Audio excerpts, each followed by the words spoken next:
नमस्कार साथियों। विकल्प क्लासेस उदयपुर में आपका हार्दिक अभिनंदन है। मैं राकेश फूल का आपको हिंदी भाषा के बारे में अध्ययन करवाऊंगा। तो पहला जो हमारा टॉपिक हमने उठाया है वो है हिंदी की थोड़ी सी सामान्य जानकारी। और हिंदी का पहला टॉपिक है वर्ण विचार। सबसे पहले बात करेंगे हम कि एक तो मैं आपको शुरुआत की बातें बताने वाला हूँ। हम पूरा टॉपिक जो है हम ऑफलाइन क्लास में भी चलेंगे, आपको एप्लीकेशन पे भी मिलेगा। यहाँ पर आपको ये डेमो क्लास मिल रही है जिसके माध्यम से हम आप हमारा आंकलन कर सको कि हमारे में अ, हमारी एप्लीकेशन आप क्यों खरीदें और खरीदने का कारण भी आपको मिल सके। तो देखिए, सबसे पहला प्रश्न होता है कि एक प्रश्न जो आपको सामान्यतः आपको मिलता नहीं है। आपको कंपटीशन वाली किताबें जो पब्लिकेशन की जितनी भी किताबें आती हैं उनमें ये प्रश्न नहीं मिलता है आपको। सिलेबस का अगर बात करें, अगर पाठ्यक्रम की बात करें, तो पाठ्यक्रम में आपको टॉपिक ऐसे टॉपिक नहीं देते हैं जो आपसे आपको पहले से अवगत होता है। यानी आप उस प्रकरण से पहले से आप अवगत है तो उसको पाठ्यक्रम में देने की कोई आवश्यकता नहीं होती है। लेकिन बहुत बार पूछा गया है, बहुत बार देखा गया है कि ऐसे प्रश्न भी आए हैं और हम अनभिज्ञता के कारण हम बोल देते कि ये तो हमारे पाठ्यक्रम में नहीं था, लेकिन पाठ्यक्रम में होता है। देखिए, सबसे पहले मैं बता देता हूं कि जब भी किसी भी भाषा की व्याकरण जब हम पढ़ते हैं, किसी भी भाषा की जब हम व्याकरण पढ़ेंगे तो हमें तीन तत्वों का जो है ज्ञान होना चाहिए। हमसे पहला प्रश्न ये पूछा जा सकता है कि चाहे वो हिंदी की व्याकरण हो, चाहे संस्कृत की व्याकरण हो, चाहे वो उर्दू की हो, अंग्रेजी की हो, किसी भी भाषा की जब हम व्याकरण पढ़ेंगे तो हमें तीन तत्वों का अध्ययन करना पड़ेगा। और पहला प्रश्न आपसे पूछा जा सकता है कि भाषा व्याकरण के कितने तत्व होते हैं। अगर हमसे ये पूछा जाए कि भाषा व्याकरण के भाषा व्याकरण के कितने तत्व होते हैं, अगर आपसे पूछा जाए कि भाषा व्याकरण के कितने तत्व होते हैं। अब ये होते हैं, मैंने पहले बता दिया कि ये जो भाषा व्याकरण के तत्वों की बात करेंगे तो भाषा व्याकरण के तीन तत्व होते हैं। बेटा, कितने तत्व होते हैं? तीन तत्व होते हैं। अगर हमसे ये पहला प्रश्न पूछा जाए कि भाषा व्याकरण के कितने तत्व होते हैं तो हमें ये बताना है बेटा कि भाषा व्याकरण के तीन तत्व होते हैं। तो हमसे ये भी पूछा जा सकता है ना, फिर भाषा व्याकरण के तत्व होते कौन कौन से हैं? भाषा व्याकरण के तत्व होते कौन कौन से हैं? तो मैं बता दूं कि पहला तत्व होता है वर्ण विन्यास। क्या बोलेंगे? वर्ण विन्यास, जिसको आप ऐसे भी कह सकते हो वर्ण विचार। आपसे पूछा जाए वर्ण विचार भी पूछा जा सकता है, वर्ण विन्यास भी पूछा जा सकता है। दूसरा होता है अपना शब्द विन्यास। क्या होता है बेटा? शब्द विन्यास, जिसको हमने कह दिया कि शब्द विचार भी कह सकते हैं, शब्द विन्यास या शब्द विचार। और तीसरा होता है वाक्य विन्यास। क्या होता है बेटा? वाक्य विन्यास। वाक्य विन्यास या मैंने पहले से बता रखा है विचार भी कह सकते हैं। तो हमसे ये पूछा जाए कि भाषा व्याकरण के कितने तत्व होते हैं, तो भाषा व्याकरण के तीन तत्व होते हैं, जिनमें से हमने बता दिया है बेटा कि पहला होता है वर्ण विन्यास, जिसको हमने कहा है वर्ण विचार भी कह सकते हैं। वर्ण विन्यास, शब्द विन्यास और वाक्य विचार या विन्यास। लेकिन कुछ किताबों में लिखा मिलेगा आपको, कुछ किताबों में और कुछ यूट्यूब पे पढ़ाने वाले जो विद्वान हैं वो कहते हैं भाषा व्याकरण के चार तत्व होते हैं। क्या कहते हैं बेटा? वो कहते हैं कि चार तत्व होते हैं। मैं बता दूं, चार तत्व नहीं होते हैं, मुख्यतः तीन होते हैं। आपकी एनसीईआरटी की जो बुक है उसमें आप देख लेना कि भाषा व्याकरण के मुख्य तीन तत्व होते हैं और जो तीन तत्व बता दिए हैं। लेकिन आपकी जो आपके मन में भ्रम है कि गुरुजी ने कहा कि चार तत्व होते हैं, कुछ बताते हैं, तो उन्होंने कौन सा तत्व बताया है? चौथा कुछ तो बताया होगा ना।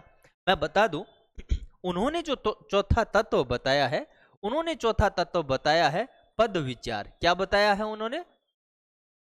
पद विचार। मतलब ये प्रश्न प्रचलन में है, ट्रेंडिंग कर रहा है, ये बार बार पूछा जाता है कि पद होता क्या है।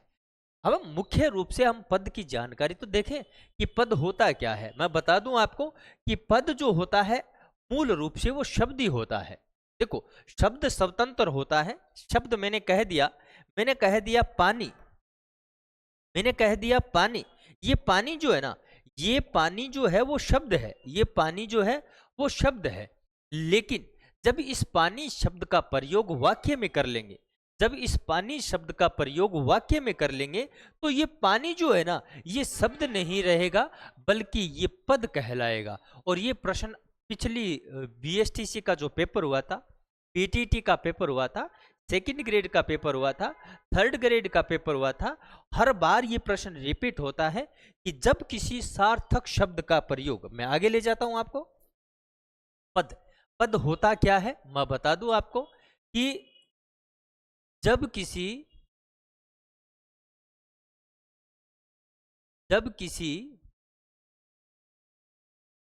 सार्थक शब्द का प्रयोग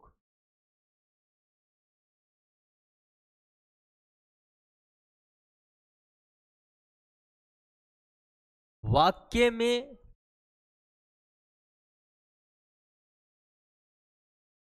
हो जाता है तो वह शब्द न रहकर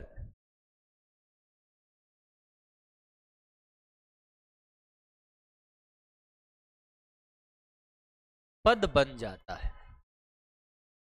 ये बात याद रख लेना बेटा कि जब किसी सार्थक शब्द का प्रयोग, देखो, जब किसी सार्थक शब्द का प्रयोग वाक्य में हो जाता है तो वह शब्द न रहकर पद बन जाता है। क्या बन जाता है बेटा? पद बन जाता है। ये थोड़ा सा ध्यान रखना है कि जब किसी सार्थक शब्द का प्रयोग शब्द वाक्य में हो जाता है तो वह शब्द न रहकर पद बन जाता है। जैसे मैंने कहा ना कि पानी जो है, पानी ये शब्द है, ये क्या है? ये शब्द है बेटा, ये शब्द है। अगर पानी को बोले तो ये पानी जो शब्द है वो शब्द है। लेकिन अगर हम इसको बोलो कि मोहन पानी पी रहा है, अगर मैंने कह दिया मोहन पानी पी रहा है, अगर ये बोल दिया ना मोहन पानी पी रहा है, अगर इस पानी शब्द को अंडरलाइन करें, रेखांकित करें, तो अगर हमसे ये 2015 में रीट में पूछा गया था ऐसा ही प्रश्न, ऐसे इसको रेखांकित कर दिया था और रेखांकित इकाई क्या है तो ध्यान रखना उसमें लिखा गया था शब्द है, शब्दांश है, वाक्य है, वाक्यांश है और एक लिखा था पद है। तो ध्यान रखना ये जो पानी है ना, अब ये शब्द नहीं है, ये क्या बन गया? ये बन गया बेटा जी, ये बन गया पद। ध्यान रखना कि अगर मैंने यहां पर, आपने ध्यान रखा है, इस बात को आप ध्यान रखोगे कि जब किसी सार्थक शब्द का प्रयोग वाक्य में हो जाता है तो वो शब्द शब्द न रहकर क्या बन जाता है बेटा जी? वो बन जाता है पद बन जाता है। और मैंने कहा कि ये जो पानी है ना, यहां पानी शब्द केवल शब्द है, और यहां जो पानी है, क्योंकि जब किसी शब्द का प्रयोग वाक्य में हो जाता है ना तो वो शब्द एक व्याकरणिक इकाई ग्रहण कर लेता है। क्या कर लेता है? व्याकरणिक इकाई ग्रहण कर लेता है। ये जो पानी शब्द है ना, इस वाक्य का क्या बन गया बेटा जी? ये कर्म बन गया। क्या बन गया? कर्म बन गया। और वाक्य जो होता है वो पदों का, सार्थक पदों का समूह होता है। वाक्य का निर्माण क्या होता है कि शब्दों का ऐसा सार्थक समूह होता है जिससे किसी कथन की पूर्ण व स्पष्ट अभिव्यक्ति हो। तो ये एक पद बन जाता है, क्योंकि ये इसने एक व्याकरणिक इकाई ग्रहण कर ली कि मोहन पानी पी रहा है। क्या पी रहा है? पानी पी रहा है। इसका मतलब ये पानी शब्द जो है, अभी मेरे कहने का मतलब ये है कि आपने ये देखा कि व्याकरण, भाषा की व्याकरण पढ़ेंगे तो कितने तत्व होते हैं, तो आपका जो उत्तर रहेगा वो रहेगा 3। क्या रहेगा? 3 रहेगा। मैंने ये बताया कि क्योंकि मैंने इसीलिए बताया है कि मैंने कहा ना कुछ विद्वान 4 बताते हैं, तो आपके मन में ये रहा था कि चौथा कौन सा, तो चौथा कौन सा बताया उन्होंने बताया है कि चौथा जो एक वो जो तत्व होता है वो पद होता है। और मैंने कहा शब्द ही पद बनता है, और वो शब्द पद कब बन जाता है? जब वो वाक्य में प्रयोग हो जाता है। समझ रहे हो ना? हाँ, ठीक है। अब हम चलते हैं सबसे पहले हमारा जो टॉपिक मैंने कहा है कि अपना जो टॉपिक चलेगा वर्ण विचार। क्या चलेगा? वर्ण विचार, ये चीज रहे। वर्ण विचार जो है पहला जो टॉपिक रहेगा हमारा। अभी देखो, क्योंकि वर्ण क्या होता है, देखो हमसे दो तीन चीजें पूछी जाती है। एक तो भाषा की लघुतम इकाई पूछी जाती है। क्या पूछी जाती है बेटा? भाषा की लघुतम इकाई, ध्यान रखना, भाषा की लघुतम इकाई, लघुतम इकाई, लघुतम इकाई, दो चीजें पूछी जाती है भाषा की लघुतम इकाई। एक तो होता है ध्वनि, एक तो हमने बोला है ध्वनि, और एक होता है वर्ड। ये बार बार ये प्रश्न हमें भ्रमित करता है, क्योंकि भ्रमित करता है कब कब भ्रमित करता है, क्योंकि हमने पूरी अच्छी तरह से पढ़ा नहीं है। देखो, अभी 26 फरवरी 2023 को पेपर हुआ था, 3rd ग्रेड का रीट का मेंस पेपर हुआ था। उसमें पूछा गया था कि भाषा की लघुतम इकाई, लिखित लघुतम इकाई कौन सी होती है। तो ध्यान रखना, मौखिक और लिखित तो दो चीजें आएगी। देखो, मैं इसके साथ थोड़ा सा, क्योंकि मैं आपको आधा अधूरा नहीं छोड़ूंगा, आधा अधूरा नहीं छोड़ूंगा, मैं आपको पूरी बात बताऊंगा। क्योंकि ध्वनि किस दृष्टि से भाषा की लघुतम इकाई होती है, वर्ण भाषा की लघुतम इकाई क्यों होती है। देखो, भाषा के दो रूप होते हैं मुख्यतः। भाषा के कितने रूप होते हैं? भाषा के मुख्य मुख्य दो रूप होते हैं। कितने रूप होते हैं? भाषा के मुख्य दो रूप होते हैं। अब यहां पर मैं और थोड़ा सा बता दूं कि कुछ विद्वान ये भी कहते हैं भाषा के 3 रूप होते हैं, है ना। थोड़ा सा मैं बताता हूं, ठीक है। पहला क्या है? पहला जो है वो होता है मौखिक भाषा। कौन सी भाषा? मौखिक भाषा। और मैं बता दूं, मौखिक भाषा को ही क्या कहते हैं? भाषा का प्रथम रूप कहते हैं। क्या कहते हैं? प्रथम रूप कहते हैं। और मौखिक भाषा को ही भाषा का क्या कहते हैं? मूल रूप कहते हैं। और मौखिक जो भाषा होती है वो अस्थायी रूप होता है। भाषा का क्या होता है? अस्थायी रूप होता है। ध्यान रखना, अगर आपसे पूछा जाए कि भाषा का मूल रूप क्या होता है, तो भाषा का जो मूल रूप होता है वो होता है मौखिक भाषा। मौखिक भाषा का मतलब है कि मूल रूप, और मौखिक भाषा का मतलब यही है कि मैंने ये कहा, मैं बोल रहा हूं और आप सुन रहे हो। और एक और चीज बता दूं कि यहां मौखिक भाषा का जो संबंध होता है ना, ये मौखिक भाषा का जो संबंध होता है, मौखिक भाषा का संबंध किस कर्मेंद्रिय से होता है?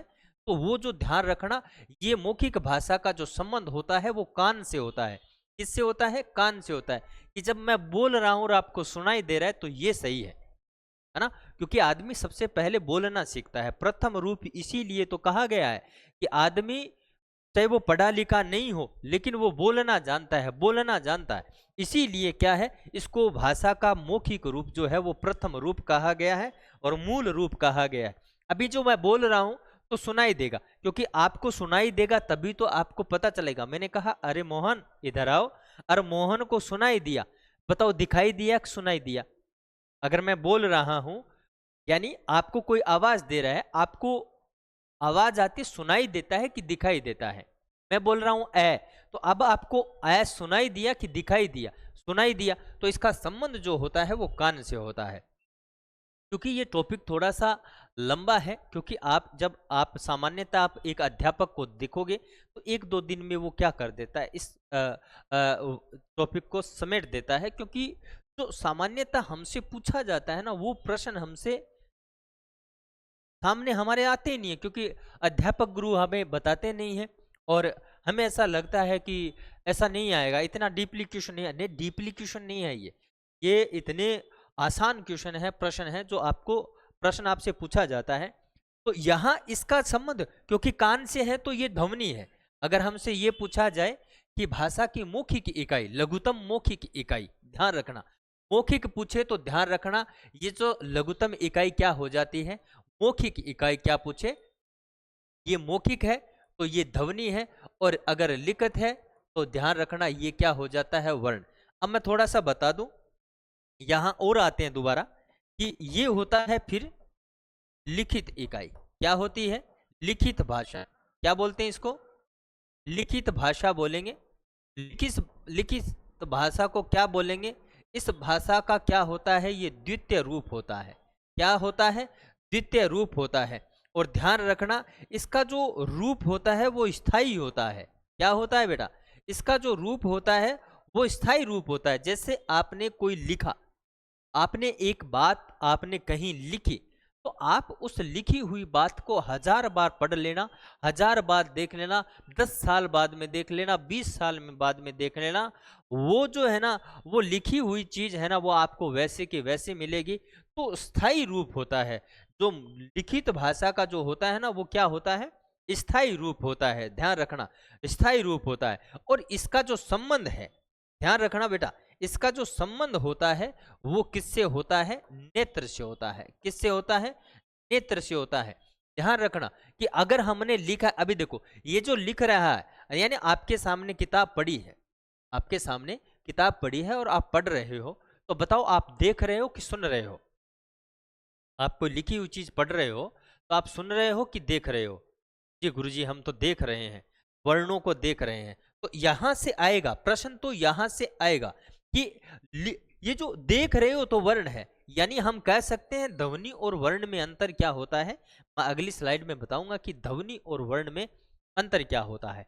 अब यहां गुरुजी एक बात तो छोड़ दी आपने कि मैंने कहा है कि एनसीईआरटी कहती है, मैं नहीं कहता, एनसीईआरटी कहती है। कहते हैं भाषा के मुख्य दो ही रूप होते हैं। और प्रश्न ये आया हुआ है कि भाषा के मुख्य कितने रूप होते हैं? दो ही होते हैं, एक लिखित होता है और एक मौखिक होता है। ध्यान रखना, यहां पर हमसे कुछ विद्वान ये कहते हैं कि एक भाषा का जो रूप होता है वो क्या होता है? वो क्या होता है? हाँ, एक और रूप बताते हैं, मैंने कह दिया। क्या बताते हैं? वो कहते हैं सांकेतिक भाषा। मैं यहां लिख देता हूं, यहां लिख देता हूं। वो क्या लिखते हैं? कहते हैं सांकेतिक भाषा। सांकेतिक भाषा भी एक तीसरा रूप बताएं। मैं नहीं कहता कि सांकेतिक भाषा, मैं थोड़ा सा बता देता हूं कि सांकेतिक भाषा होती क्या है। अब कहते हैं कि गूंगे व्यक्तियों की जो भाषा होती है वो संकेत द्वारा बात करते हैं। और जो चौराहे पे लगी हुई लाल हरी बत्तियां जो है वो संकेत बताती है। देखो, मैं ये बता देता हूं कि जिसका अर्थ निश्चित होना वही भाषा हो सकती है। मैंने बोला पानी लेके आओ, तो सामने वाला पानी लेके आएगा, सामने वाला पानी लेके आएगा। और मैंने पर्ची पे लिख के भेज दिया कि पानी लेकर आओ, तो वो लिख के, यानी मैंने भेज दी पर्ची बाहर, तो बाहर से क्या आएगा? पानी आएगा, पानी लेकर ही आएगा। अभी मैंने इशारों से बात करना स्टार्ट की, मैंने ऐसे ही बोल दिया, मैंने ऐसे ही बोल दिया, ऐसे ऐसे बोलने से क्या मतलब? अन्य अर्थ, मतलब भिन्न भिन्न, आप अपनी स्थिति के हिसाब से इसका कुछ भी अर्थ लगा सकते हो। कि अगर धूप में से बाहर आए, धूप से आए और बाहर आए, पसीने से लथपथ है अपने, और हमने आते ही बोला ऐसे, ऐसे बोला, तो सामने वाला पानी ला के देगा। और वही टाइम अगर रात का हो, खाने का टाइम हो, 8-9 बजे का टाइम हो, और गेस्ट आ गए, और गेस्ट आने के बाद उन्होंने आते ही कहा कि क्या लोगे, तो पानी वगैरह तो पिला दिया, कि अब क्या करो, क्या लोगे, तो उन्होंने इशारा किया खाना खा लो, कि एक बार रुक जाओ। बताओ बताओ मेरे को बताओ, वो इसी इशारे का मतलब क्या रहा? वो जो दोपहर में हमने पानी वाला इशारा समझा, वही रात को हमने उसका इशारा कुछ अलग लिया है। तो थोड़ा सा ये सांकेतिक भाषा का मतलब ये होता है कि निश्चित अर्थ नहीं होता।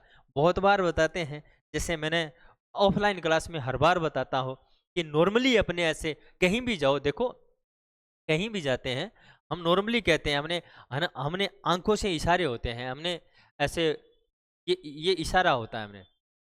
अभी इस इशारे का कोई निश्चित अर्थ नहीं है, ये संकेत ही तो किया है हमने। हमने ऐसे किया, क्या हालचाल है? अब सामने वाला समझ गया, मतलब कैसे पूछ रहा है क्या हालचाल है। अभी हमने कुछ काम भेजा, किसी को काम भेजा लाने के लिए, और क्लास लग रही है, और मैंने, अब बोलूंगा तो बीच में नहीं, और मैंने इशारे से पूछा ले आया क्या? मतलब अब इसका कोई निश्चित इशारा नहीं है, इशारे का निश्चित अर्थ नहीं है। इसीलिए मैंने कहा कि सांकेतिक भाषा जो है नहीं है। और पंडित कामता प्रसाद गुरु ने कहा है, मैं बता दूं आपको, पंडित कामता प्रसाद गुरु ने कहा है, पंडित कामता प्रसाद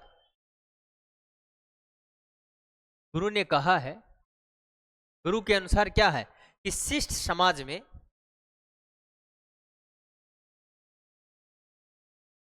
सांकेतिक भाषा से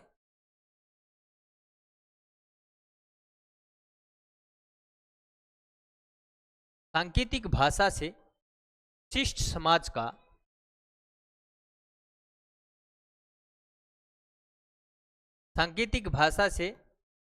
समाज का काम नहीं चलता है।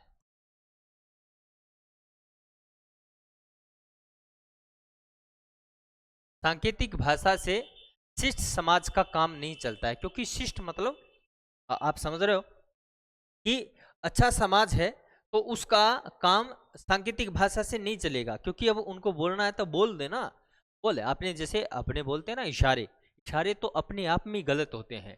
इशारा शब्द ही गलत है अपने आप में, कि उसने वो इशारा कर रहा था, अरे इशारा तो अपने आप में गलत है भाई, है ना। अभी हम अपने कोई भी, जैसे एक आपने इशारा पुरुष की तरफ करते हैं और वही इशारा महिला की तरफ कर दे तो अर्थ चेंज हो जाता है, स्थिति पलट जाती है।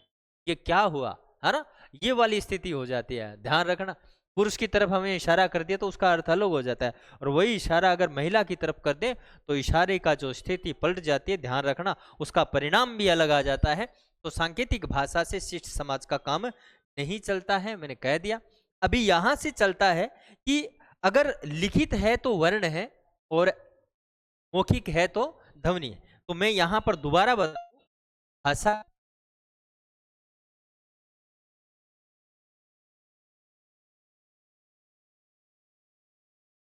लघुतम इकाई,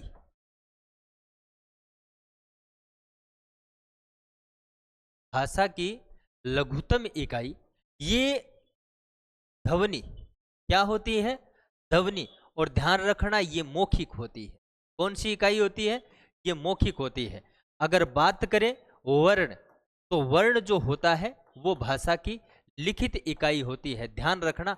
अभी मैं कह दूं कि 3 प्रकार के प्रश्न यहां से पूछे जा सकते हैं।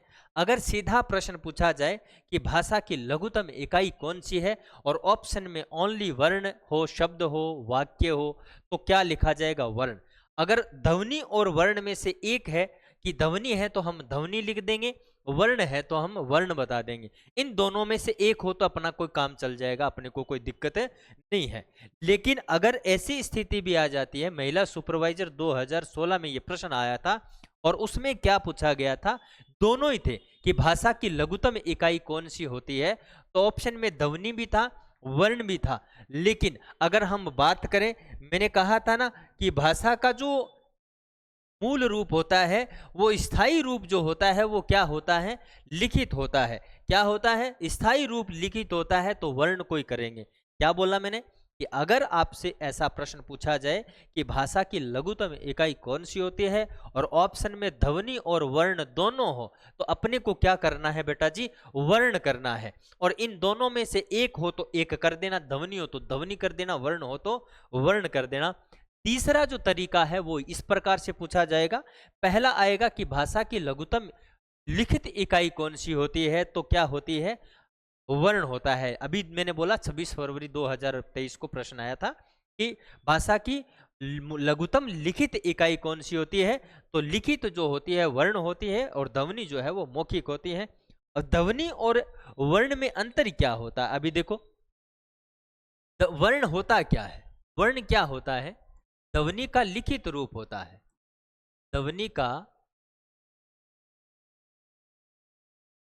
लिखित रूप क्या कहलाता है,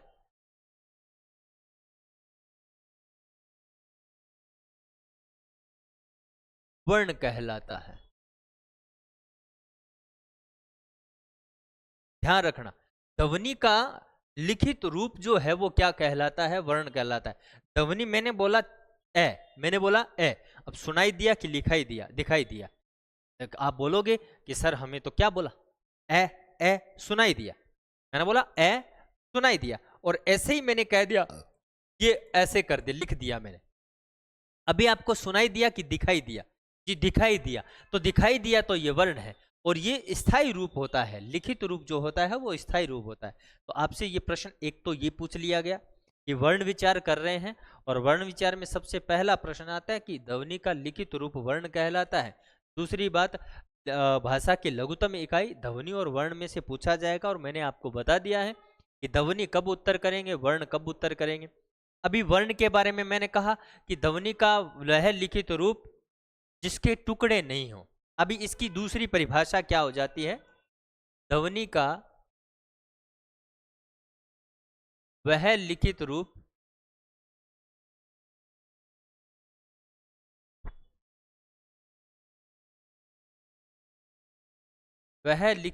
जिसके खंड न हो सके, वर्ण कहलाता है।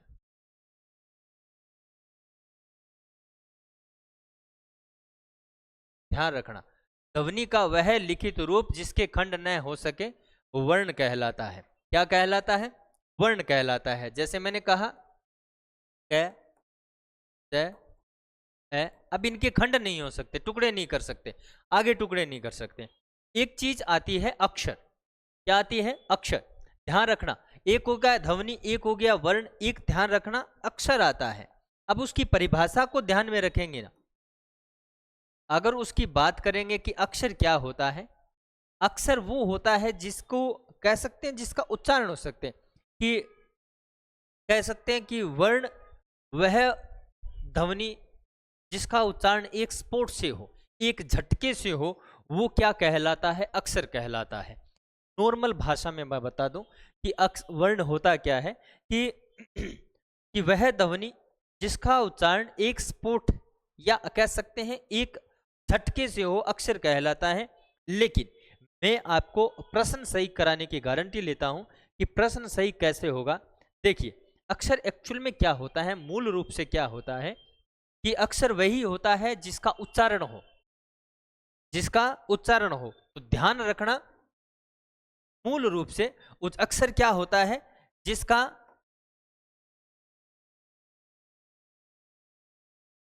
वह ध्वनि या कह सकते हैं कि वह वर्ण जिसका स्वतंत्र उच्चारण हो सके।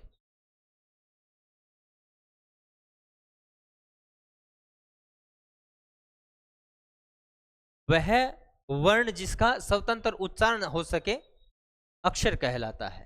क्या कहलाता है? अक्षर कहलाता है। ध्यान रखना कि वह वर्ण जिसका स्वतंत्र उच्चारण हो सके अक्षर कहलाता है। ध्यान गौर से सुनना ये मेरी बात को, क्योंकि ये एक प्रश्न अभी पीछे आया हुआ है, शायद एलडीसी में आया हुआ था कि मूल अक्षर ध्वनि कौन सी है। क्या पूछा गया था? मूल अक्षर ध्वनि।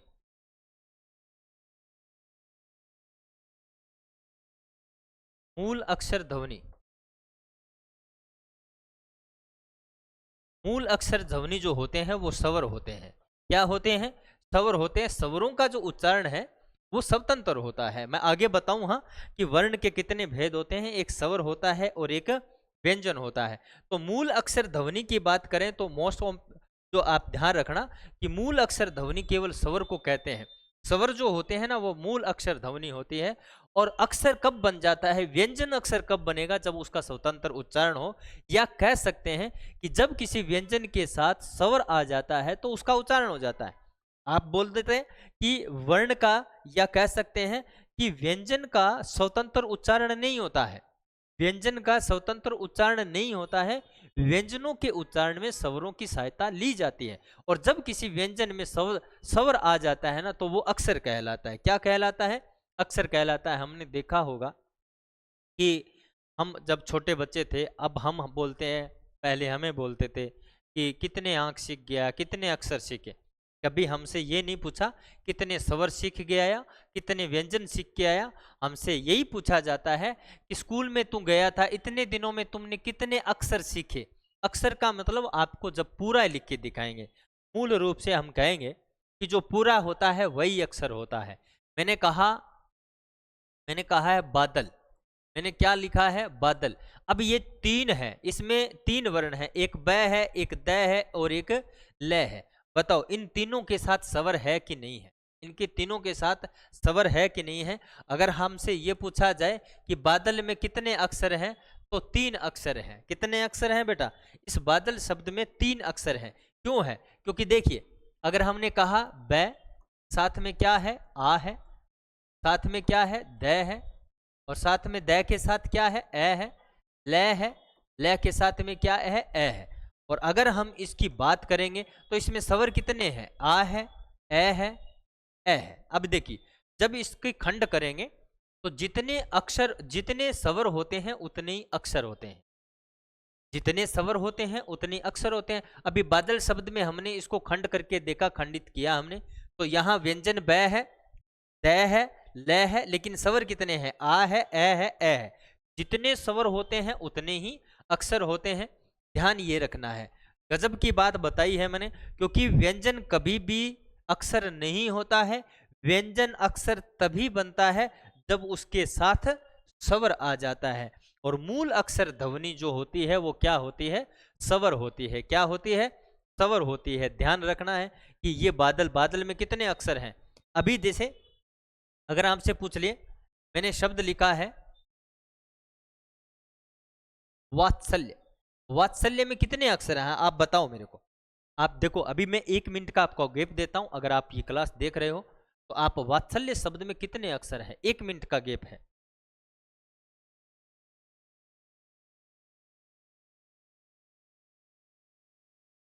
देखो, अभी देखो, यहां पर मैंने एक तो बताई, एक तरीका और बता दूं। देसी तरीका है कि जब भी कोई आपको शब्द लिखा मिले और आपसे क्या पूछे, आपसे उसमें पूछे अक्षर। क्या पूछे बेटा?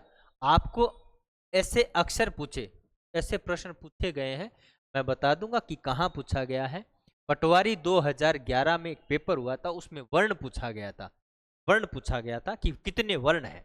अभी देखो, मैंने एक तरीका बता दूं कि जब भी कोई शब्द में आपसे अक्षर पूछे, अक्षर पूछे, तो आप यहां पर कितने पूरे हैं? वह पूरा है, से पूरा है, और ये पूरा है ना। यहां पर 3 जो है वो क्या है? पूरे हैं।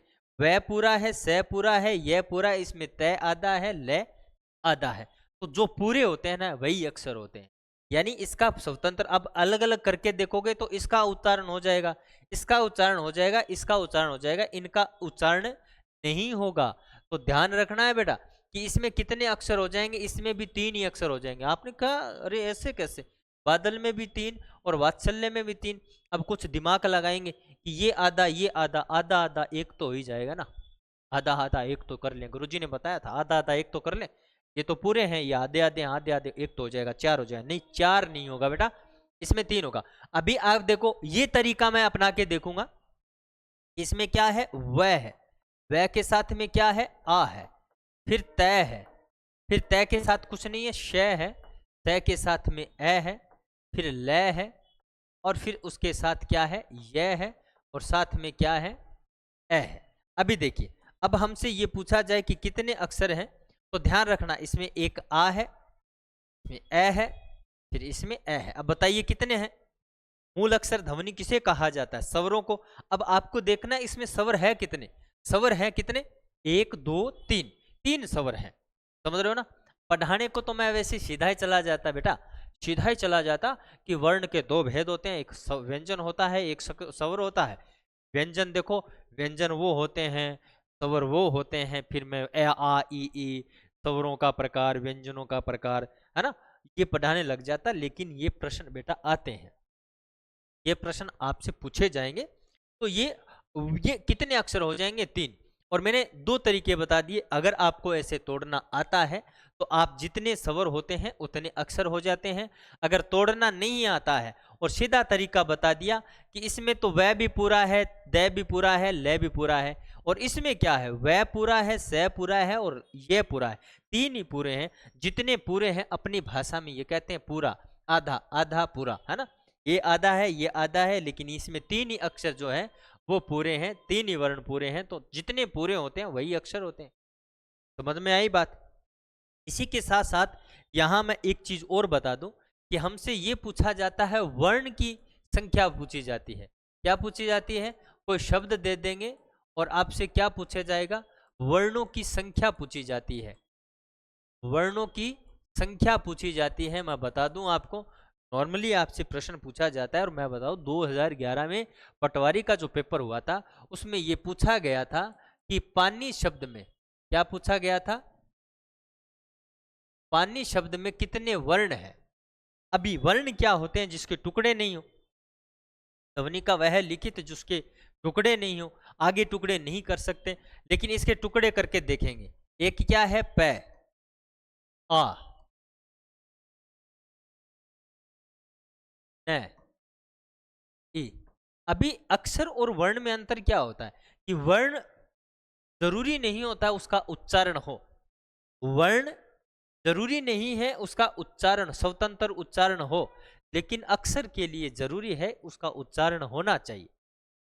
अक्षर के लिए जरूरी है कि उसका उच्चारण होना चाहिए, लेकिन वर्ण के लिए जरूरी नहीं है कि उसका स्वतंत्र उच्चारण हो। तो ध्यान रखना है कि यहां पर कितने हो जाते हैं कि पै है, कोई जरूरी थोड़े है कि इसका उच्चारण हो, नहीं। 1, 2, 3 और 4, ये प्रश्न आया था पटवारी में, इसमें आया था पटवार भर्ती परीक्षा 2011 में आया था। ये 2011 में ये प्रश्न पूछा जा चुका है कि पानी शब्द में कितने वर्ण हैं, तो 4 वर्ण हैं। कितने वर्ण हैं, 4 वर्ण हैं। कोई दिक्कत नहीं है अगर आपसे ऐसा पूछा जाए, ऐसे नॉर्मली कैसे भी प्रश्न पूछे जाए ऐसे खंड करना है और आपको बताने हैं कि कितने वर्ण है। आप ध्यान रखना है, वर्ण पूछे तो आपको पूरे गिनने हैं, अक्षर पूछे तो केवल उसमें स्वर गिनने हैं। देखो यहां पर हमसे अक्षर पूछा गया, हमसे केवल अक्षर पूछा गया तो हमने क्या गिना, हमने केवल स्वरों की गिनती की। और हमसे क्या पूछा गया, वर्ण पूछा, तो हमने सारे गिनती की कि 1, 1, 2, 3, 4। लेकिन इसमें थोड़ा सा अंतर रहेगा, थोड़ा सा रहेगा। अगर हमसे ये पूछ लिया जाए कि पान शब्द में कितने वर्ण हैं, तो हम वही अपनाएंगे, पै, आ, न और ए। अगर ऐसा प्रश्न पूछ लिया जाए कि पान शब्द में कितने वर्ण हैं, आप कितने बताओगे, गिनो आप। अभी तो गुरुजी आपने बताया है कि सीधे गिनने 1, 2, 3, 4, 1, 2, 3, 4 गिनने हैं। थोड़ा सा मैं बता दूं कि अगर किसी भी शब्द के अंत में, अगर किसी भी शब्द के अंत में ए हो और उसका स्वतंत्र, यानी जब शब्द बोले तो उसका उच्चारण नहीं होता है, उसका उच्चारण नहीं होता है। सीधी बात बता दूं, सिंपल सा तरीका कि अगर वर्णों की संख्या ज्ञात पूछे आपसे, ऐसा पूछे कि वर्ण कितने हैं, और आपसे पूछे कि ऐसा प्रश्न दे दिया, शब्द दे दिया जिसके अंत में ए हो, जिसके अंत में ए हो, तो ध्यान रखना वहां पर 3 ही होंगे, 1, 2 और 3। यानी यहां पर वर्ण कितने हो जाएंगे, 3 हो जाएंगे। ऐसा कैसा गुरुजी, पानी में तो 4 बताया और पान में आपने 3 बताए। मैं एक बात बता दी मैंने कि जब अगर किसी शब्द में आपसे पूछा जाए, वर्ण पूछा जाए, वर्णों की संख्या पूछी जाए, तो मैंने क्या कहा है कि आप इस तरह से खंड करना है। अगर शब्द के अंत में ए हो तो उसको क्या नहीं करना है, गिनना नहीं है। अब गिनना नहीं है तो अब इसको गिनना नहीं है तो कितने बचे, 1, 2, 3। अब आप सोचो कि बीच में आ जाए, तो बीच में आ जाए तो गिनना है, बीच में कहीं ए आ जाए तो गिनना है, लेकिन अंत में अगर ए आ जाए तो नहीं गिनना है। अभी बच्चों ने पूछा, आप भी सोचो कि क्यों नहीं गिनते हैं, तो मैं कारण बताऊंगा कि जब भी हम किसी शब्द, अकारांत शब्द होता है, अकारांत क्या होता है, अकारांत, अकारांत, अकारांत का मतलब होता है कि जिस शब्द का अंत ए से हो। आकारांत का मतलब होता है जिस शब्द का अंत आ से हो। इकारांत शब्द का अंत क्या होता है, शब्द का मतलब होता है जिस शब्द का अंत ई से हो। उकारांत का मतलब क्या होता है, जिस शब्द का अंत ऊ से हो, है ना। ओकारांत का मतलब क्या होता है, जिस शब्द का अंत ओ से हो, ये होता है। तो मैंने क्या कहा है कि जिस शब्द का अंत ए से हो तो वो उच्चरित नहीं होता है, जिसका उच्चारण नहीं होता। अब जब हम बोलेंगे, हमने बोला पानी, क्या बोला हमने, पानी लाओ, तो हमने ई बोला कि नहीं बोला, पहले बताओ। हमने क्या बोला कि पानी लाओ, पानी, ई लाओ, पानी ई लाओ। ध्यान रखना, हमने अब बोला पान, अब इसको ऐसे थोड़े बोलेंगे, पान है लाओ, क्या लाओ, पान ए लाओ, ऐसे थोड़ी बोलेंगे पानी लाओ, ई लाओ, पान ए लाओ, नहीं, पान लाओ। क्या लाओ? पान। जीभ है ना, चिपक जाएगी। पान लाओ, क्या लाओ? पान। ए नहीं बोलेंगे। तो जब भी किसी शब्द का अंत ए से होता है तो उसका उच्चारण नहीं होता है। उच्चारण नहीं होने की वजह से उसका क्या है, वर्णों की संख्या में गिनती नहीं होती है। देखो ऑफलाइन क्लास में अच्छी तरह से बताएंगे, और ये एक डेमो क्लास है, आपको मैंने पहले से बता दिया है। हाँ, और जब एप्लीकेशन पे पढ़ाएंगे तो पूरा विस्तृत रूप से पढ़ाएंगे आपको। अभी यहाँ से मैंने बता दिया अक्षर और वर्ण में गिनती वाला बता दिया। अभी हम बात करते हैं, वहीं से निकलते हैं कि वर्ण के कितने भेद होते हैं। वर्ण के दो भेद होते हैं। वर्ण के कितने भेद होते हैं? दो भेद होते हैं, ध्यान रखना। वर्ण के दो भेद होते हैं। पहला कौन सा होता है? एक होता है स्वर, और एक होता है इसमें व्यंजन। एक होता है स्वर और एक होता है व्यंजन। मैं बता दूं आपको कि व्यंजन और स्वर, ध्यान रखना, संस्कृत में स्वरों को, संस्कृत में स्वरों को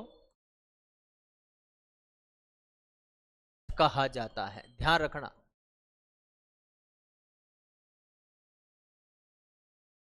ध्यान रखना, संस्कृत में स्वरों को क्या कहा जाता है? अच कहा जाता है, क्योंकि महसवरी सूत्र जो होता है ना, उसमें जब स्वरों की शुरुआत होती है तो ऐसे होती है, और प्रत्याहार बनाने के लिए क्या लगाते हैं? च लगाते हैं अंत में।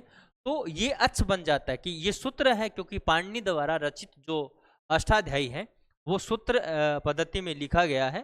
तो वो सूत्रों में अ से लेकर च तक के जो वर्ण है वो स्वर है, तो इसीलिए स्वरों को संस्कृत में क्या कहा गया है? अच कहा गया है। क्या कहा गया है? अच कहा गया है। ध्यान रखना, अच कहा गया है। व्यंजनों को क्या कहा गया है? कि संस्कृत में प्रश्न ये आए हुए हैं, प्रश्न ये आए हुए हैं, संस्कृत में व्यंजनों को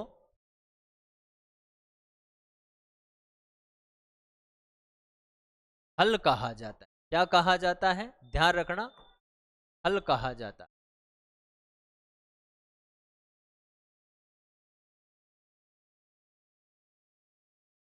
संस्कृत में व्यंजनों को क्या कहा जाता है? हल कहा जाता है। ये प्रश्न अनेक बार जो है रिपीट हो चुका है, बार बार ये प्रश्न आ चुका है कि व्यंजनों को संस्कृत में व्यंजनों को हल कहते हैं, स्वरों को संस्कृत में अच कहते हैं।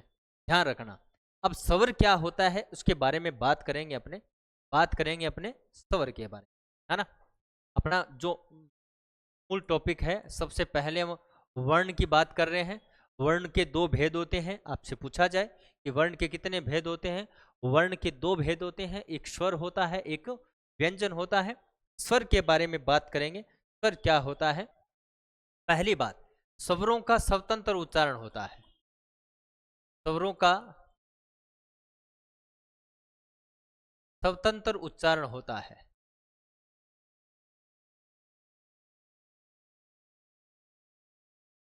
स्वरों का क्या होता है? स्वतंत्र उच्चारण होता है। दूसरी बात क्या है? दूसरी बात,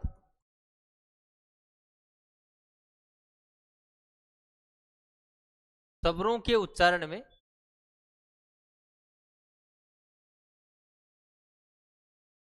स्वरों के उच्चारण में किसी अन्य ध्वनि की सहायता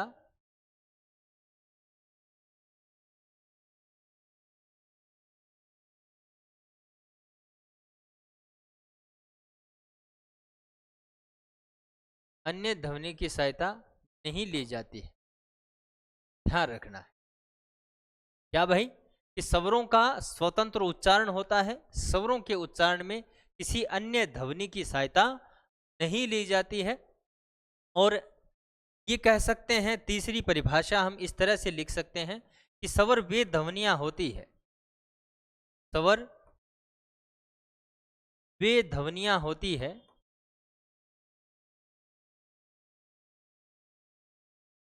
जिनके उच्चारण में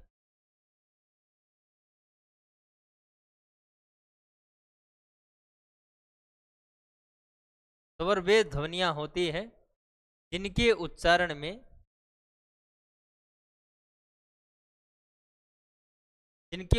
में श्वास वायु मुख रंध्र में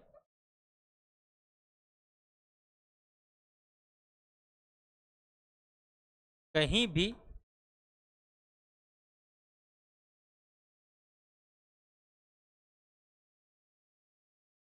स्पर्श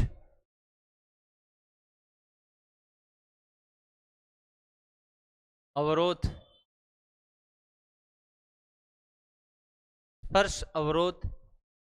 घर्षण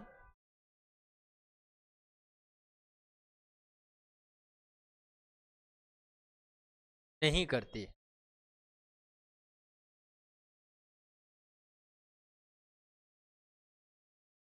ध्यान रखना है, मैंने 3 बातें बताई है कि स्वर स्वतंत्र ध्वनियां होती है, स्वर स्वतंत्र ध्वनियां होती है, स्वर स्वतंत्र ध्वनियां होती है। और दूसरी बात, स्वरों के उच्चारण में किसी अन्य ध्वनि की सहायता नहीं ली जाती है। और तीसरी बात वो बताई है कि स्वर वे ध्वनियां होती है जिनके उच्चारण में श्वास वायु मुख रंध्र में कहीं भी स्पर्श अवरोध या घर्षण नहीं करती है। अब ये होती कौन कौन सी है, कौन कौन सी, जैसे ए, आ, ई, उ, री, ए, आई, ओ और औ, है ना, ये होती है। हमसे सीधा प्रश्न पूछा जाता है कि हिंदी में या हिंदी वर्णमाला में स्वरों की संख्या कितनी होती है, तो स्वरों की संख्या अगर आपसे पूछा जाए तो स्वरों की संख्या 11 होती है। क्या होती है कि हिंदी वर्णमाला में स्वरों की संख्या कितनी होती है, 11 होती है। 11 क्यों होती है, कुछ विद्वान बताते हैं कि री स्वर होता नहीं है, री स्वर नहीं होता है, नहीं होता है तो फिर 11 कहाँ से करोगे बेटा गुरु, कहाँ से करोगे? तो 11 होते हैं, वो अगली क्लास में मैं आपको बताऊंगा कि 11 कैसे होते हैं और री को स्वर माना जाता है या नहीं माना जाता है, और इसका वर्गीकरण भी हम करने वाले हैं। तो पूरा टॉपिक आपको अपनी एप्लीकेशन पे देखने को मिलेगा। तो आज के लिए इतना ही, बहुत बहुत धन्यवाद, नमस्कार।